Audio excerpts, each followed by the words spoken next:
Recent data released from the American Heart Association says that heart disease continues to be the #1 killer of Americans. As a result, estimated 92 million Americans take life-saving statins. And if you are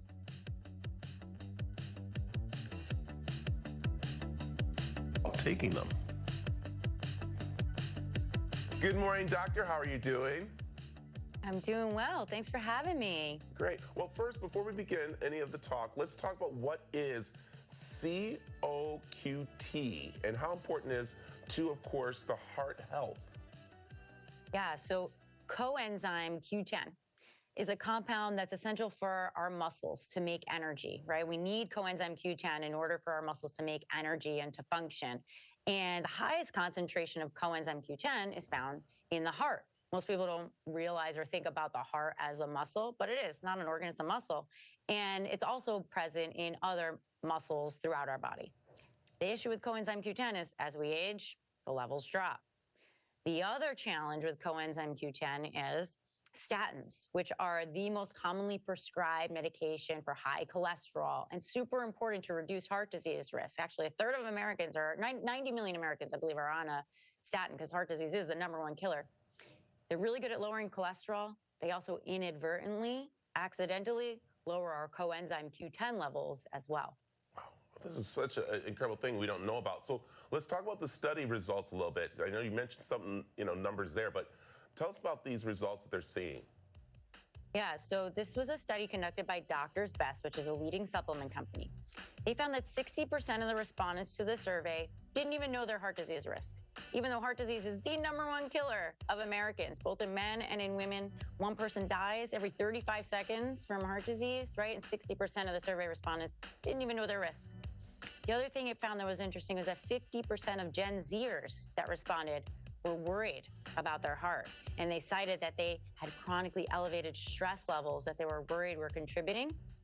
And that 17% of those Gen Z survey respondents, now these are people less than the age of 30, they were taking a statin, which means that at some point, right, they were tested for their cholesterol and they got placed on therapy because they were at risk for heart disease or already had heart disease. So this is concerning, right? We're seeing it impact younger and younger people. This isn't just, heart disease kills people in their 60s and 70s. It's something for my grandparents to worry about, right? It's affecting all of us. What steps do people take to decrease the heart disease risk? So the first step is awareness, right? We got to know whether or not we're at risk at all, whether this is something to be concerned about. And so it's not just about like getting your blood pressure, your cholesterol checked, or check for diabetes. That's important. But we've actually gotten a lot smarter and we've got more diagnostic tests available. So I'm going to give you 3 tests that you should discuss having done with your doctor, right? And researching on your own. One is called an ApoB test. That's actually a more accurate predictor of your bad cholesterol than LDL, which is normally the villain. The bad cholesterol is your LDL cholesterol. Well, ApoB is a smaller molecule, and it's actually more predictive of heart disease risk. The second test, and this is just a one-time test, is called the Lipo-A test. And this actually looks at your lifetime risk. How likely am I to have heart disease now or in the future? And then the third test is something called an HSCRP test, which is a marker of kind of cardiac or heart inflammation. So those are 3 tests. Research, have a conversation with your doctor. You could even walk up to a laboratory and directly order those tests online. So that's really important, understanding your risk. The second thing is understanding that if you are on a statin or even if you aren't, that correlation with coenzyme Q10, which is essential for our heart function, right? And considering supplementation, I'm a fan of Doctor's Best. That's what I take. It's a highly bioavailable, good quality supplement. Have that conversation with your doctor. Is coenzyme Q10 right for me? Certainly have it if you're taking a statin, right? Because we know it doesn't just get lower with age, it also gets lower with statin use. So that's important, right? Just being that smart consumer and showing up empowered.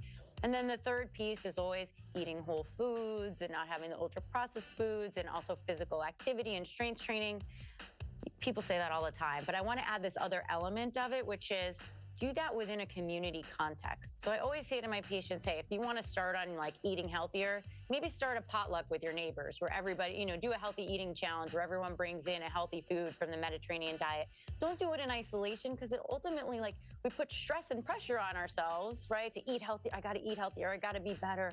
Maybe I won't go out to eat with my friends because I'll be eating unhealthy foods. No, let's reframe that and actually do it within the context of community. Same thing with exercise, like after you eat, go for, a post-meal walk, bring a buddy with you, bring a neighbor with you, join a class, a gym class, a strength training class with people, with friends. I think that's so incredibly important in this age of social isolation, which we know is an independent risk factor for mortality, to engage in those activities and things with your friends, with your neighbors, with your family. Doctor, you're so right. This past weekend, I went to a friend's house. They had pizza and wings. I brought green beans. And guess what took over? There you go. The green beans. Beans. Thank you. Yes, I love it. There you go. Doctor, where can we find more information about what we've been talking about? You can check out doctorsbest.com and follow me, Dr. Tanya, on social media. Perfect. Doctor, thanks for joining us this morning. Thanks for having me.